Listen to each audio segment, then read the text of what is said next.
আমার একটা প্রশ্ন আছে। কি প্রশ্ন? হচ্ছে রাতের বেলা ঘুমানোর সময় যদি মাথার কাছে ফোন মানে প্লে করে ঘুমায়, এটা হ্যাঁ, সেক্ষেত্রে হচ্ছে কোনো ক্ষতি হবে কিনা? মানে কেউ যদি মোবাইলটা চালায় ঘুমায়, হ্যাঁ। যেমন অনেকে ওয়াচ চালায় ঘুমায় যায়, হ্যাঁ। অনেকে ধরেন যে গান শুনতে শুনতে ঘুমায় যায়, ঘুম আসে না, এটা একটা টেকনিক।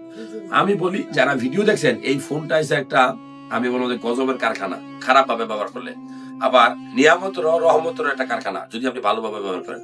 যেমন এই ফোন আছে বলে বিদেশ থেকে হাজবেন্ড ওয়াইফ যোগাযোগ করে, ছেলে মেয়ে আমরা মা বাবার সাথে যোগাযোগ করতে পারি। কিন্তু এই ফোনে একটা ব্যাটারি আছে, এই ফোনটা যদি আপনি মোবাইলের, কয়েকটা কথা বলি, মোবাইলের বালিশের নিচে রেখে অনেকে ঘুমায়, মাথায় ক্যান্সার হতে পারে, ব্রেনে ক্যান্সার হতে পারে, স্মৃতিশক্তি কমতে পারে।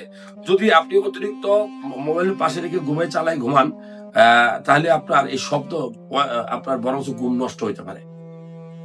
আরেকটা হতে পারে অনেকে চার্জ দিয়ে মোবাইল চার্জ দিয়ে ঘুমায়, এটা বড় ভয়ঙ্কর। কারণ অতিরিক্ত চার্জ হইয়া ওভারলোড হয়ে এই মোবাইল ফোনটা ব্লাস্ট হয়ে বহুত মানুষ মারাও গেছে, এরকম কিন্তু বহুত তথ্য আছে। তো আমি বলবো যে মোবাইল ফোনটা আপনার প্রয়োজন কথা বলার জন্য, কথা বলে 11টার পরে এই ফোনে দরকার নেই, 11টার পরে বন্ধ করে সুইচ অফ করে পাশে ঘরে রেখে দেবেন বা পাশে টেবিলে রেখে আপনি নিরিবিলি ঘুমান।